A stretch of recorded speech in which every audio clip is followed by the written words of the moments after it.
परिचय। नमस्कार दोस्तों, यहां दिए गए चित्रों को देखिए। ऊंट, याक, गिलहरी, सांप सभी स्थलीय जीव हैं, लेकिन इनके भौतिक अभिलक्षण और व्यवहार एक दूसरे से काफी भिन्न हैं। इसी प्रकार कैक्टस, जल हायसिंथ और हाइड्रिला जैसे पादप भी अपने भौतिक स्वरूप और व्यवहार में परस्पर भिन्न हैं। सभी जंतु और पादप अपने परिवेश में जीवित रहने के अनुकूल विभिन्न विशेषताएं विकसित कर लेते हैं। आइए सजीवों और उनके परिवेश के बारे में और जानें।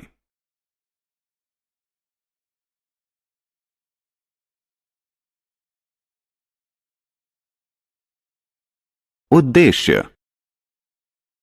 इस पाठ के अंत में आप निम्न करने में सक्षम हो जाएंगे: सजीवों के अभिलक्षण पहचानने में, जंतुओं और पादपों के चरित्रगत अभिलक्षणों का वर्णन करने में।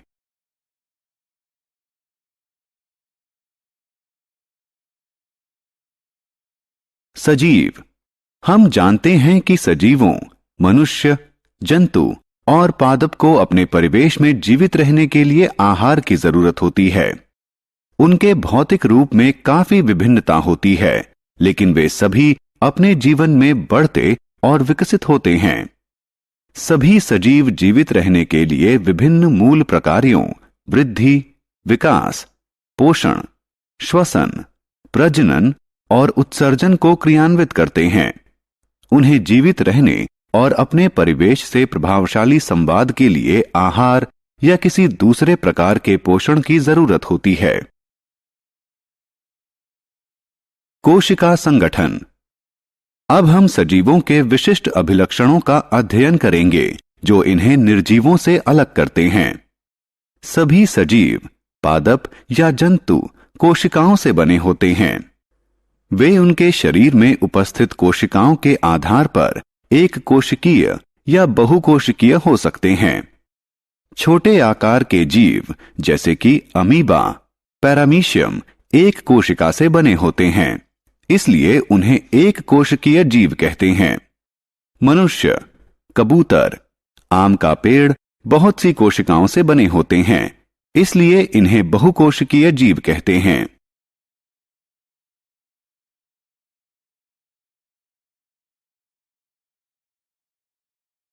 पोषण और गति। सजीवों की एक अन्य विशेषता है पोषण। सभी सजीवों को वृद्धि और जीवित रहने के लिए पोषण की आवश्यकता होती है। पादप सूर्य के प्रकाश की उपस्थिति में अपना आहार प्रकाश संश्लेषण की प्रक्रिया द्वारा निर्मित कर लेते हैं, जबकि जंतु अपने आहार के लिए पादपों पर निर्भर होते हैं। सजीवों की एक अन्य विशेषता है गति। सभी सजीव अपनी इच्छा के अनुसार गति कर सकते हैं। लोगों का चलना, मेंढक का फुदकना और सांप का रेंगना गति की क्रियाएं हैं। इसी प्रकार पादप भी गति करते हैं, लेकिन वो अपना स्थान नहीं बदलते। कद्दू की लता अपने आधार की दिशा में गति करती है।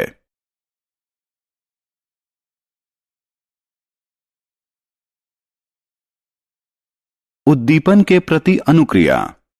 जब आप किसी पौधे को खिड़की के पास रखते हैं तो देखते हैं कि वह सूर्य के प्रकाश की दिशा में मुड़ जाता है। इस विशेषता को उद्दीपनों के प्रति अनुक्रियात्मकता कहते हैं। इसी प्रकार जब हम एक गर्म बर्तन को छूते हैं तो अपने हाथ को पीछे खींच लेना हमारी स्वाभाविक अनुक्रिया होती है। अतः सजीव अपने परिवेश से ग्रहण उद्दीपनों के प्रति अनुक्रिया करते हैं।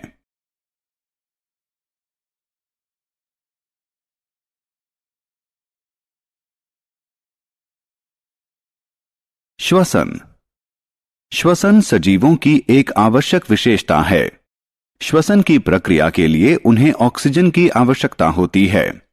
जीव ऑक्सीजन को सांस के रूप में अंदर लेते हैं और कार्बन डाइऑक्साइड को सांस के रूप में बाहर छोड़ते हैं। शरीर में जाने वाली ऑक्सीजन ऊर्जा उत्पन्न करने के लिए आहार को ऑक्सीकृत करती है। फिर इस ऊर्जा का प्रयोग शरीर द्वारा जीवन की विभिन्न गतिविधियों को संपन्न करने में किया जाता है। पौधे अपने पत्तियों और तनों के बाह्य परत पर उपस्थित सूक्ष्म छिद्रों की सहायता से श्वसन करते हैं।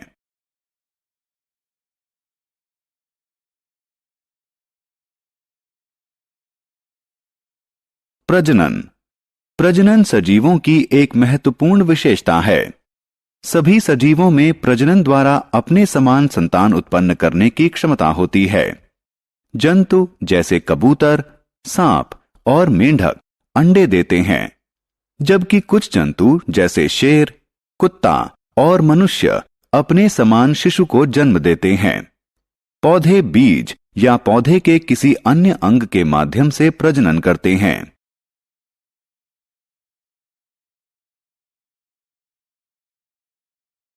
उत्सर्जन। जंतुओं को वृद्धि और विकास के लिए आहार की आवश्यकता होती है। हालांकि पाचन प्रक्रिया के दौरान शरीर में बहुत से अपशिष्ट पदार्थों का निर्माण होता है, जो शरीर के पोषण में किसी प्रकार का योगदान नहीं करते। इसीलिए वो हमारे शरीर से उत्सर्जित हो जाते हैं। शरीर से अपशिष्ट पदार्थों के निष्कासन के प्रक्रम को उत्सर्जन कहते हैं। पौधे अपशिष्ट पदार्थों को वाष्प, लासा और राल के रूप में उत्सर्जित करते हैं। सभी सजीवों का जीवन चक्र सीमित होता है। भिन्न भिन्न पौधों और भिन्न भिन्न जंतुओं के लिए जीवन चक्र भिन्न भिन्न होता है, लेकिन अंत में एक दिन वो मरते हैं। सभी जीवों और पौधों की मृत्यु होती है।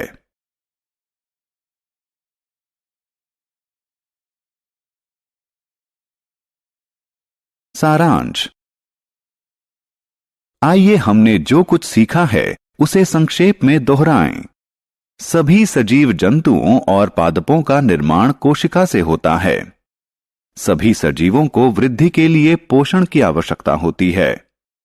सभी सजीव अपनी इच्छा से गति करते हैं। सभी सजीव ऑक्सीजन को श्वास के रूप में अंदर लेते हैं और कार्बन डाइऑक्साइड को श्वास के रूप में बाहर छोड़ते हैं। सभी सजीवों का जीवन चक्र सीमित होता है।